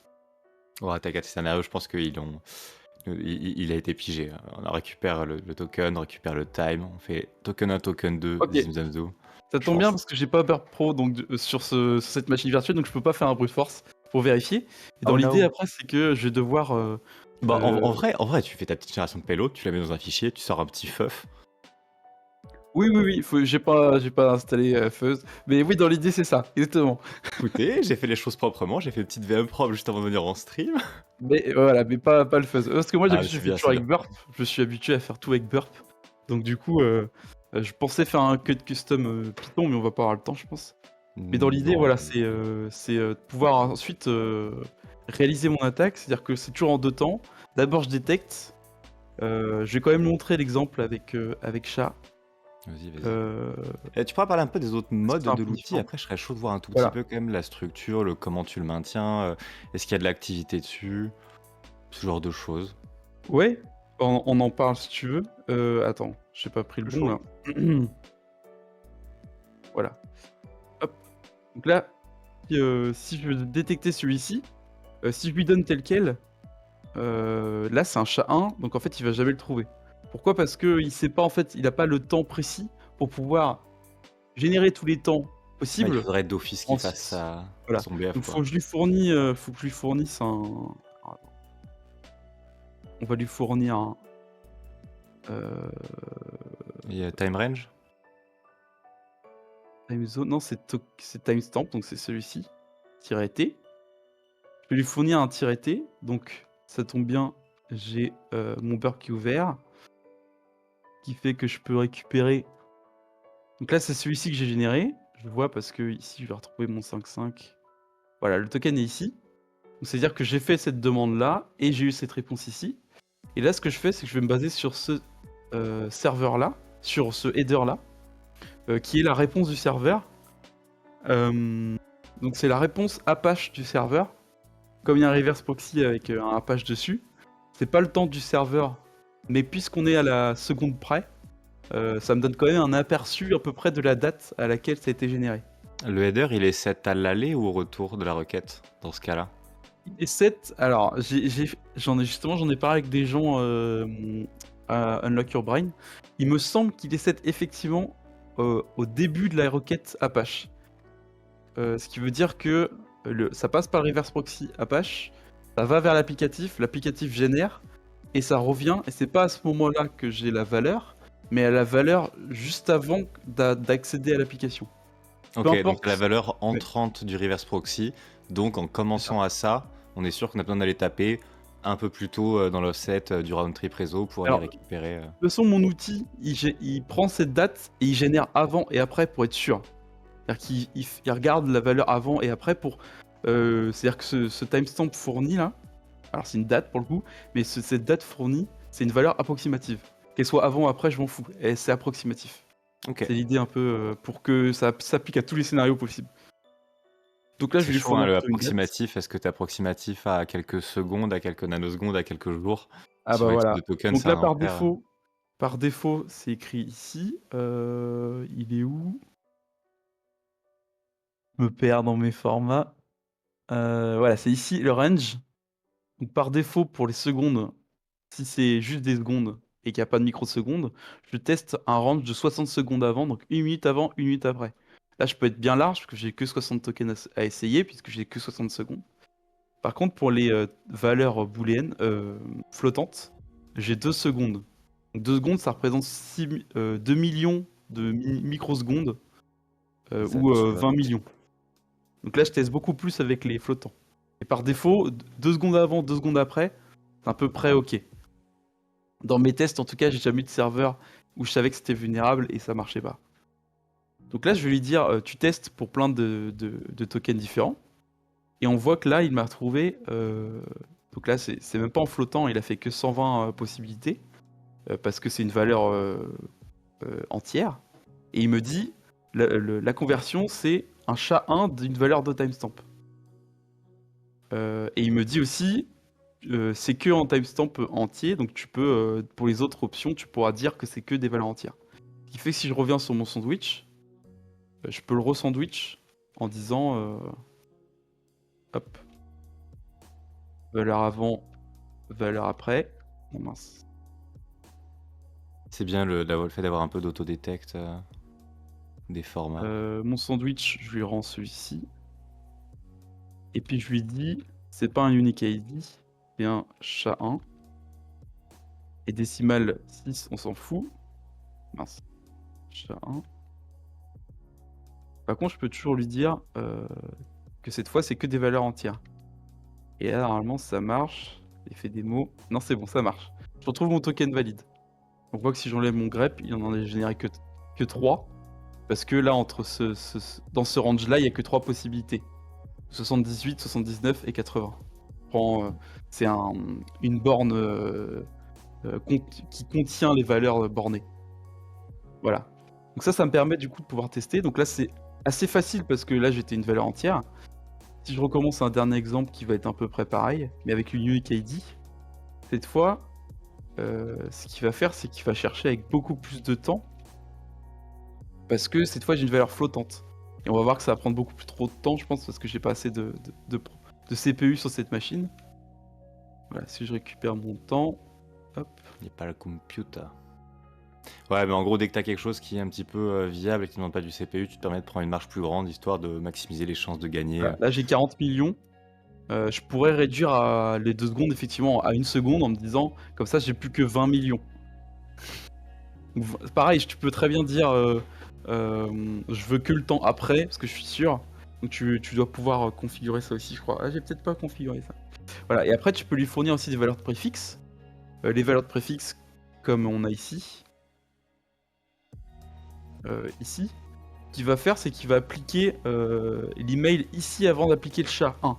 Ce qui veut dire qu'il va devoir tester toutes les possibilités. Si tu donnes un multi-préfixe, donc les préfixes, ça peut être souvent, dans les exemples que j'ai vus, c'est les ID des utilisateurs, ou les emails des utilisateurs, ou le nom du compte de l'utilisateur. En tout cas, c'est une de ces 3 valeurs, tu peux lui fournir en préfixe ou en suffixe. Et il va s'appliquer, donc les 40 millions, il va les appliquer 3 fois, parce que du coup, il va tester pour chaque valeur de préfixe. Et si tu le mets en suffixe, il va le faire 3 fois de plus, mais fois, donc c'est-à-dire 3 fois, 3 fois, qui fait que tu as 9 fois 40 millions. Donc en fait, tu vas augmenter ta complexité à Est-ce que chaque tu as fois. une idée de ce qui marche littéralement comme ça en termes de nombre de possibilités et de préfixes, suffixes et Spoil, Moi, c'est dans mes proche cas, du ça a même. explosé au milieu de 4, après 4, ouais. Ah non, 4 c'est x ce que 4, je ça voulais fait dire, c'est 12 plutôt le et côté tu veux dire quoi? qu'est-ce qui, est similaire en termes d'attaque ou de pattern en cyber offensive, j'entends. Bah, du cracking de password. Alors oui, certes, mais je pensais pas tant pour le temps de compute, mais plutôt pour le côté nombre de Réseau? possibilités, les chemins d'URL. Là, ce que tu es en train de faire, de dire c'est un préfixe qui peut être un suffixe avec tel type de truc entre les deux, j'ai le même problème pour bypass URL parser à base de Mmh. je veux tester plein de possibilités, mais pas non plus faire 80 000 requêtes, parce qu'on va pas faire du fuzzing binaire sur ça, ça aurait pas de sens. Mais d'un autre côté, pour chaque slash ou chaque point, tu peux essayer d'ajouter des séparateurs qui soient des slash, des préfixes, des suffixes, des préfixes d'URL codus avec ou sans trailing slash, avec ou sans bout d'Unicode pour que ce soit normalisé. Et en fait, le fait de générer toutes ces possibilités, si tu veux être exhaustif, ton tool il se termine jamais. Et si C'est tu vrai. veux être Mmh. good enough, et c'est littéralement même Alors moi problématique un peu relou. comment je résous le problème, c'est que je laisse la possibilité à l'utilisateur de générer sa liste de préfixes. Donc c'est-à-dire que c'est à lui de voir, combien de temps il veut passer, combien il a de ressources matérielles et si tu as pas assez de ressources matérielles, bah, tu essaieras pas 50 préfixes, tu essaieras un préfixe qui sera l'email de l'utilisateur, tu vois? Ouais, non mais bon après, i c'est pas C'est exactement la même pareil use le case non plus. Nous, on veut non, non, c'est essayer sûr. tout tant que ça finit par passer, donc limite j'aurais pu mettre un espèce de potion de brute force qui, continue à faiser augmenter le dictionnaire tant que tu l'as pas tombé. Toi, on sait qu'il y a quand même quelques bouts prévisibles. Nous, c'est Mmh. justement de choper tout un tas de caractères, d'emojis, d'homoglyphes et autres, histoire de faire, Toi, tu as de quand même rendre la l'exercice la la cool. barrière du réseau, c'est-à-dire que tu vas faire des requêtes, Mmh. c'est ça. Alors que moi, j'ai Et pas dans la les barrière du dockers, réseau parce que je suis en local. Donc en tu génères fait en local, mais il faut que tu les testes en remote, c'est pareil. oui, bien sûr. Ouais, Moi, je les génère en local, les passes, mais ensuite je les envoie en remote pour tester. Oui, mais après, l'idée là, c'est de l'oracle. Ça veut dire L'identification, que ouais. tu prends ton token à toi et tu essayes tes tests en local. C'est-à-dire que le moment où tu attaques avec le réseau, c'est uniquement le moment où tu sais que ton hypothèse est Ouais, validée complètement, et que complètement. vas réussir ton attaque de toute façon, sauf si tu as oublié un détail. Et Mmh. ce que je veux dire, c'est pas comme toi où tu vas essayer plein de requêtes en réseau en sachant pas si tu vas y arriver ou pas. Ah, Tu vois? c'est vrai. et question Ça, con, c'est le validateur, hein. est-ce qu'il n'y a pas une introduction au social engineering sur l'entreprise? Parce que un reset password, potentiellement c'est légitime, mais le mot de passe il doit être reseté pseudo rapidement et où la personne le reçoit dans sa boîte mail, alors que toi tu essayes d'intercepter le truc pour le brute forcer, et le gars va resetter son mot de passe. Tu vois ce que je veux dire Mmh. vaguement? Donc, est-ce que tu vas, avec ce genre d'outil, t'abuser à jouer la nuit et ou prendre connaissance de Mmh. la vie de l'entreprise, tu vois, pour dire, ben, ma demande de reset de mot de passe étant dans un scope où peu de personnes sont normalement sujets à faire cette reset de mot de passe, je vais pouvoir avoir suffisamment de temps pour brute forcer suivant la complexité de l'ID. C'est Je pas regarde forcément ton un problème. passage entre 40, bah, le passage entre 40 millions et 3 possibilités, il est quand même brutal. Ouais, mais tu relances. Si ça a pas marché, tu relances. Le mec, il va recevoir des Oui. mots de passe reset en boucle. On lui a toujours dit, Ah, tu cliques pas sur un lien tant qu'on te l'a pas, tu l'as pas demandé toi-même. Donc il y a ouais, quand même ouais, des gens qui mais cliquent pas. En là, vrai, ça me là, paraît pas trop flippant. Enfin, tu vois, t'as un t'as compte un que tu stock qui maîtrises, va on t'a réinitialisé s'énerver. ton mot de passe. Moi, je trouve, T'as- enfin, moi, en tant qu'utilisateur, je me dirais, bah, pourquoi j'ai reçu ce mail, j'ai pas demandé. Mais c'est tout, parce qu'en fait, n'importe Hmm. qui aurait ton email, il peut le faire. Ça veut pas dire pour autant qu'il va te Oui, casser ton compte, oui, quoi. ouais, Te Ce piller qui ton est flippant de j'entends. pas pouvoir reset les passwords. Non, j'allais dire, ce serait nécessaire de pouvoir deny une tentative de password reset. Mais en fait, tu peux pas. Oui, bah, tu peux réinitialiser le mot de passe Non, plus vite oui, que l'attaquant. Mais il faut le oui, mais faire. lui, Ah, mais il mais l'avait la, déjà Moi, pas ton mot de passe. Il l'avait mais déjà pas. la Pourquoi tu le personne qui, changerais? la personne qui l'a reçu tu peux peut invalider le alerter token. son Tu peux utiliser le DSI. token pour l'invalider. Tu Ouais, mais peux, c'est. en tant qu'utilisateur, tu vas utiliser le token. C'est juste, moi, à force de le faire, au bout d'un moment, je vais y arriver parce que tu vas te fatiguer. Alors Oui, que mais moi, sauf que même j'automatise ça tout. sert à rien de l'invalider. Même si tu changes ton mot de passe et que tu l'invalides, vu que l'autre il a encore ton mail, il va en générer un juste après. Au final, Mais peut-être que moi, je vais me dire, ah bah du coup, c'est pas te. Ouais, non, non, t'as raison. Oui, non, non, tu peux pas te défendre à ça. En tant qu'utilisateur, tu peux pas te défendre de ça. Mais c'est Il le faut juste travail qu'il y ait un du limit développeur, rate. hein. Faut qu'il y ait un gros limit rate cette feature, genre Oui. une demande de reset de passe par jour ou Mais enfin, les rate limits, par. alors, je sais Ouais. pas vous, mais même moi, les rate limits, quand je les vois, c'est toujours sur les mêmes endpoints. C'est les endpoints de connexion et compagnie, et création de compte. Mais Mm. sur un token, sur une validation de token, c'est rare qu'il y ait Ouais, une rate limit. Enfin, de façon Ah si, applicative en tout cas. Bah de toute façon, tous les MFA, hein. Tous les oui. MFA, c'est de la validation de token. Token éclaté, Oui. certes, d'où la limit rate. Ouais, je vois ce que tu veux dire. Ouais, non, t'as Ah, raison. ce T'as raison, token-là, ça peut prendre un gros c'est pas le bug. genre de endpoint que tu vas observer en tant Hmm. qu'infra, enfin je pense, hein. Et Ouais. encore moins en termes de développement, tu vas te dire: «Ah, faut que je mette un captcha là ou je mets un API key» ou enfin non, pardon, ce que je veux dire, un rate limit, applicatif de te dire, «Ah bah, au bout de 3 t'invalides» ou j'en sais rien, Mmh. ou tu bannes l'IP ou Complètement, je sais pas. complètement. C'est pas ce genre enfin, j'ai jamais eu le problème dans la nature en tout cas. J'ai déjà eu des Hmm. problèmes qu'on m'a ban l'IP, mais parce que j'ai vraiment insisté.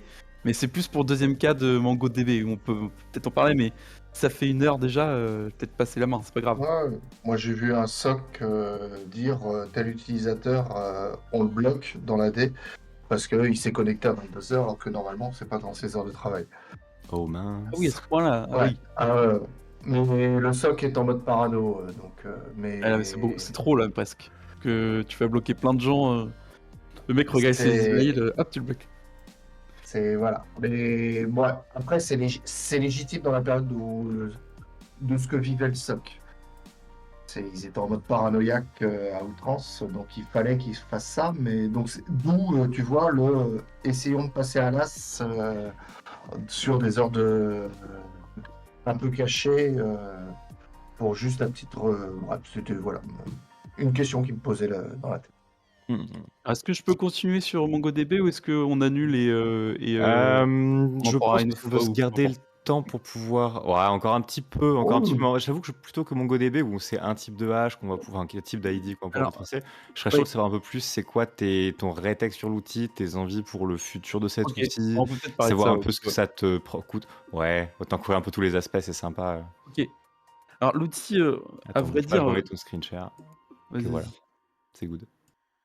L'outil, à vrai dire, donc j'ai parlé du sandwich, j'ai parlé de la detect. Il y a aussi le brute force qui est mis en place pour pouvoir faire exactement la même chose que le brute force, que le sandwich, mais de façon pas bornée, mais avec une limite arbitraire comme j'ai défini tout à l'heure.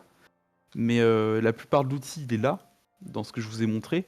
Après, effectivement, j'ai 50 tentatives. On peut définir ses propres hash si tu veux pas tester le SHA-3 et que le SHA-1. En fait, j'ai créé plein d'options qui permettent de faire exactement ce que je voudrais.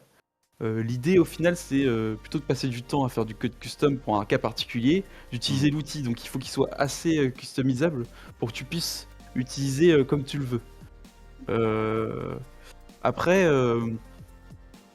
le seul problème de l'outil, enfin la vraie limitation de l'outil, c'est le format, comme je vous ai montré. Tout à l'heure, je vous ai montré donc par exemple juste SHA-1. J'aurais très bien pu faire du Bass1 Ouais, ouais. puis du SHA-1, puis alors dans le sens d'abord, enfin de gauche à droite, ou plutôt de droite à gauche, c'est-à-dire que ici ça va d'abord être le new unique ID qui va être passé, puis le SHA-1, puis le Bass1. Pourquoi pas, hein? Et ça me le fait. Donc c'est à dire que je peux traiter plein de cas. Mais comme je vous ai dit, si je veux faire un... Donc ça c'est le même code que ça finalement. En pseudocode. Ça marche très bien, mais effectivement si je veux faire un +1 ici, là mon outil n'est pas capable de gérer parce que je l'ai fait de façon linéaire. L'application des fonctions est de façon linéaire et pas de format arbre comme avec un AST parce Ok, que donc j'avais c'est pour jamais ça que tu encore été fait sur d'AST. l'AST tout à l'heure. J'ai fait une Voilà. réponse éclatée, Caron, je suis désolé.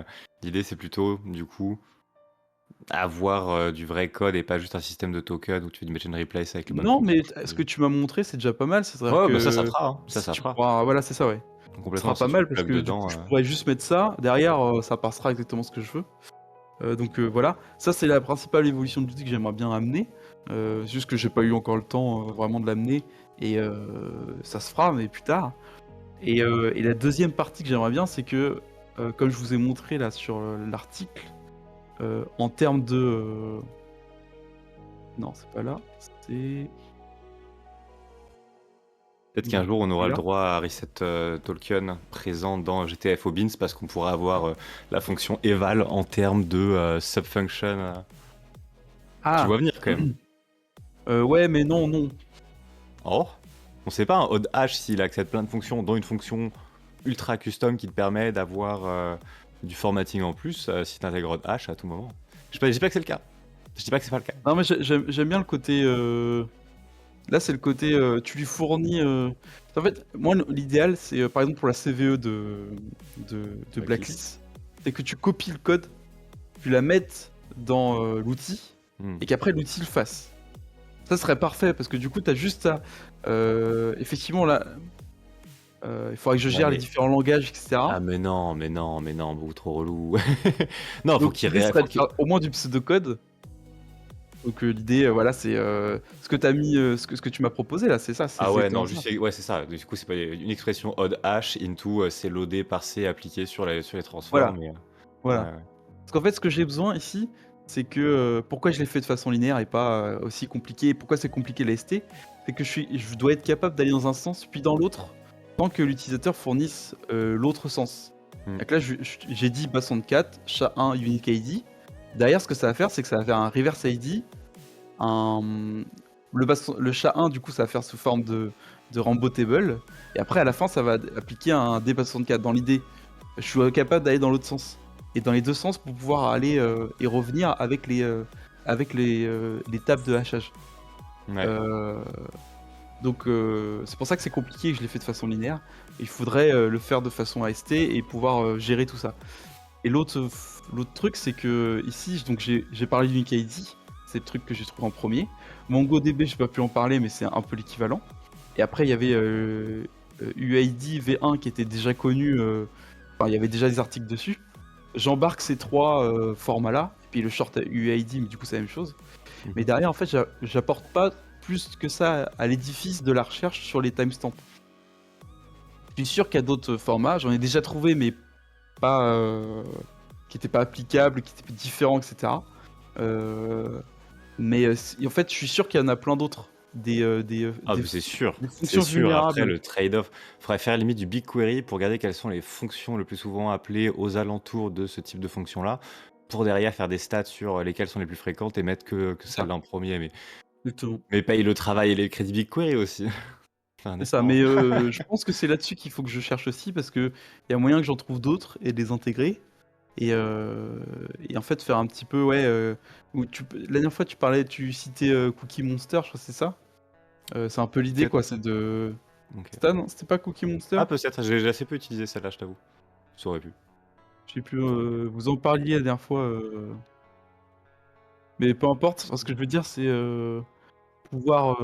Donc c'est là l'idée, c'est de fournir un cookie. Il va tester plein de plein de formats de cookies différents, Django, Flask, etc. Ouais, ouais, ouais. Pour voir s'il y a pas s'il reconnaît pas un truc et il devinerait le secret par défaut, ce genre de choses. Donc c'est un peu l'idée de ce que je fais aussi. Mais du coup, il faut que je rajoute des formats pour avoir un maximum de coverage des fonctions vulnérables. Mais ça demande beaucoup de recherches qui sont pas quantifiables dans le temps, parce que je suis pas sûr de trouver un truc quand je cherche. Faudrait faire un appel community based pour que chacun vienne mettre un ou deux frameworks et derrière, bam. Ouais, ça, mais c'est aussi pour ça que j'ai fait une conférence, c'est pour ça que je suis là aussi. Je suis sûr qu'il y a plein de gens qui vont se dire, en voyant ça, enfin, je suis pas sûr, mais j'espère qu'il y a plein de gens qui vont se dire, ah bah oui, j'ai déjà eu ce cas-là avec ça, et qu'on en parle ensemble, et qu'après je puisse l'intégrer dans l'outil, parce que effectivement c'est un cas qui est rencontré. J'ai aussi des gens qui ont envoyé sur Twitter des exemples de tokens qu'ils ont réussi à exploiter sans savoir ce que c'était. Ils savaient que c'était basé sur du temps, que c'était incrémentable, mais derrière ils savaient pas ce que c'était comme format. Et donc là j'ai 2-3 tokens, je sais pas ce que c'est comme fonction, qui utilisent ça, mais je sais que c'est basé sur du temps. Donc voilà, il y a de la recherche aussi à faire. Mais là, quand je fais de la recherche comme ça, je fais vraiment de la recherche dans le void, quoi. Parce que, Ah bah clairement, là c'est l'aiguille dans la botte de foin. Si t'es vraiment juste, tiens, il y a ça qui est s'incrémente, dis-moi ce que c'est. ChatGPT, quand tu lui donnes le token, il sait pas ce que c'est, par exemple. C'est logique. Ça m'étonne Parce pas que, tant. Ouais, voilà. Voilà. Ça, Lui, il a beau chercher, cette valeur-là, elle peut être générée par plein de choses. Finalement, parce que c'est que du pour ChatGPT, c'est que du binaire dans l'idée. Bref, voilà. Et du coup, si tu retournes sur ton Git, est-ce qu'il y a eu des pull requests? Est-ce qu'il y a eu des issues? Est-ce qu'il y a eu de l'interaction un peu? Ou c'était plutôt des retours humains parce que, comme beaucoup de projets, Ouais. l'adoption au début c'est dur. C'est pas tant l'adoption, c'est Honnêtement, plutôt les. Honnêtement, j'ai eu plein de stars sur le projet, mais uniquement parce que James Kettle a fait des tweets dessus.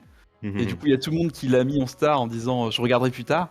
Je pense pas grand monde qui l'a beaucoup regardé, parce que il y a plein de moments où j'ai vu des bugs, où j'ai fait des issues, où je les ai corrigés. Mais du coup, c'est comme si je faisais mes propres pull requests. derrière, la personne qui m'a dit qu'il y avait des problèmes en- sur GitHub. Après, les participations, j'ai eu quelques participations des gens qui m'ont ajouté des Docker, etc. Parce que j'avais pas fait de Ah, c'est Docker. cool. Des trucs comme ça c'est cool. Mais c'est juste ils sont pas plongés dans le code pour pouvoir rajouter leur pierre à l'édifice. Ils m'ont juste permis au moins de proprifier mon repository. Mais c'est déjà ça, quoi. C'est-à-dire que il y a des Ah, gens qui complètement, veulent bien complètement. participer. J'ai un copain aussi collègue qui m'a rajouté, qui m'a optimisé mon Docker, etc. aussi. Euh, Ce genre de choses. Donc heureusement, j'ai T'inquiète pas, on va t'envoyer l'île Doudou, il va dire ah c'est quoi ça, on va rajouter les types de hash. On va implémenter directement hash tout de suite. Ici, en vrai, il se chauffe. Je vois passer des issues, des paires, des trucs. Ah écoutez, je vous ai fait un Helm, déployez votre outil dans Kubernetes. Ok, très bien. Via Ansible. C'est l'île Doudou, quoi. Non, non, non, non, non, il a fait des Helm. Il fait plein de choses, il fait tout. Il pousse la fonte. Et des mêmes. Et des Et mêmes puis incroyables. le retour principal que j'ai aussi, c'est à chaque fois, c'est ah c'est cool. Bon, c'est pour un cas particulier. Bon, j'ai jamais rencontré ce cas. Bon bah, j'utilise pas. Je pense. C'est ça aussi, c'est que c'est un cas Après, c'est le genre de particulier, cas donc qu'on voit pas tant qu'on cherche pas exactement celui-là. c'est vrai, D'où c'est l'idée vrai d'avoir aussi. le petit magnet à trafic dans Burp, qu'il le passe, au moins pour les cas particuliers en mode ultralight, pour plein de choses. Hmm, Pourrait. Ça pourrait. pourquoi pas, ouais. Je vous propose une petite pause. Si tu veux voir quelques mots de la fin, des appels à contribution, n'hésite pas. Sinon, je vous propose une petite pause de 5 minutes, recharger Bah oui, un thé, into la suite. mais au-delà de dire je vous appelle à participer, j'ai rien d'autre à dire. Eh ben, c'est déjà pas mal. Non, mais merci du coup pour cette présentation. C'est vrai que pour moi, c'est rigolo, ça éclaire un peu parce que j'avais vraiment vu l'outil comme un outil de génération et un petit peu d'identifieur, mais pas le côté identifieur. Je m'étais pas rendu compte du taf qu'il y avait derrière. Pour moi, c'était bon, bah, il y a des différents types de tokens, mais non, forcément, quand ils pensent, différents types de tokens, hash-based, donc ça implique d'essayer pas de détricoter, mais soit de faire des heuristiques sur ce que c'est et un peu de tests hasardeux. Et Ça, ça clarifie pas mal le pourquoi du comment du tool. c'est ça. Et J'ai du beaucoup coup, travaillé, j'ai beaucoup dev, mais j'ai beaucoup passé de temps à imaginer le truc et à essayer de trouver des tokens, etc. Enfin, le temps de recherche, il est aussi élevé que le temps de développement pour le coup là. hmm, Et tiens, je vais faire mon Nubosaurus parce qu'il est pas là et qu'on l'aime énormément. vas-y, vas-y. Tu l'as exploité dans combien de bounty ton outil? Et A pas priori, parce beaucoup, que hein. Mhm. J'avoue non, mais que pas beaucoup. c'est ok. Mais Et après, c'est parce il t'a que rendu utile les peu de fois où tu l'as utilisé. c'est ça. Ça, en fait, j'ai Voilà. assez validé et enfin la conformité est suffisante pour valider le fait que à chaque fois que j'ai utilisé un contexte qui était applicable, ça marchait très bien. Ah, bah, Le problème, c'est que je pense que il y a plein de scénarios possibles oui, et les bien sûr. développeurs prennent plein de scénarios différents et j'ai Mm. pas encore listé les scénarios possibles. Donc il y a plein d'endroits où je vais chercher où Oui, mais tu ça as va la être genèse. vulnérable, mais je vais pas le Mais, trouver. mais tu as la genèse du programme, mais l'idée du tiens, je vais niquer vos tokens, time stamper, quel que soit ce que vous mettez derrière ou autre. Et ça peut C'est être ça, ouvre une boîte de Pandore, en gros, à mes yeux. c'est ça. Ah, c'est quand même vraiment lutter. Oui, c'est ouvrir une boîte de Pandore, mais qui a envie de se refermer toute seule. Tu luttes contre la physique avec les haches et les Oui, propriétés oui, mathématiques qui veulent tout faire pour t'empêcher d'aller détricoter, enfin, d'aller tout à fait, récupérer oui. la sémantique. Donc, je pense quand même qu'il y Ouais, a vraiment des trucs à faire avec une approche de maxi requête AST, BigQuery, ce que tu veux, pour aller choper, ou ne serait-ce qu'en manuel, aller regarder les différents frameworks C'est ce que et j'ai quels fait, ouais. sont Pour les. l'instant, Mais je fais bon, du c'est manuel, du mais temps, c'est du temps, c'est du temps, c'est c'est du c'est temps. exactement et, ça. C'est beaucoup de temps et peu de résultats finalement. Enfin, tout le temps, ouais, mais ChatGPT, ChatGPT, donne-moi les 100 manières les plus communes utilisées pour générer un hash de password reset. Et c'est tu dis voilà. tu continue peux aussi, esclave ouais. jusqu'à ce qu'il ait pas mis Ou assez de trucs différents exotiques. en philosophie de vieux, bah, c'est une jolie bouteille à la mer, et puis, ou un joli appât à la mer, et puis bah, peut-être qu'à un moment donné, tu as le poisson, quoi. C'est ça, c'est C'est ça. Voilà. Mais à le chaque fois, but, c'est la question que c'est tout le monde me demande, je c'est pense. combien t'as gagné de bounty avec ça? Voilà. Pas grand-chose. Surtout que les fois où je l'ai trouvé, c'est jamais des clients qui ont été très reconnaissants de la Hypé. recherche et Non. développement qu'il y a eu derrière. Donc, je ne citerai pas évidemment, mais 100 balles pour tout ce travail-là, ça fait de mal. Enfin, surtout sur la partie MongoDB que j'ai pas parlé. Pour ceux qui sont intéressés, il y a un article dédié juste pour la partie MongoDB, parce que c'est un cas un peu particulier. Et j'ai mis, je sais pas, Il y a au moins 3 semaines de taf non-stop le soir. Pour 100 balles, ça fait mal. Ouais. Dans le Ah cas ouais, tant que précis ça. de Bug Bounty. Mais parce que c'était. Bon, il a incompris quoi. Ah, Mais c'est bon, triste. c'est le problème aussi des fois. Hein. Je vais balancer le petit lien aet.cc. Ah oui, je Bah, croyais que t'allais allez, hop. balancer le client en lien. Non. Écoute, attends, je viens de retrouver ton client, j'ai dorqué. Allez, c'est bon. À toutes. Hein. Bah, je vous propose quand même une petite pause. On se retrouve Ouais, vers carrément. 22h30 et Allez, à de suite. Zoubi. Allez, send wait.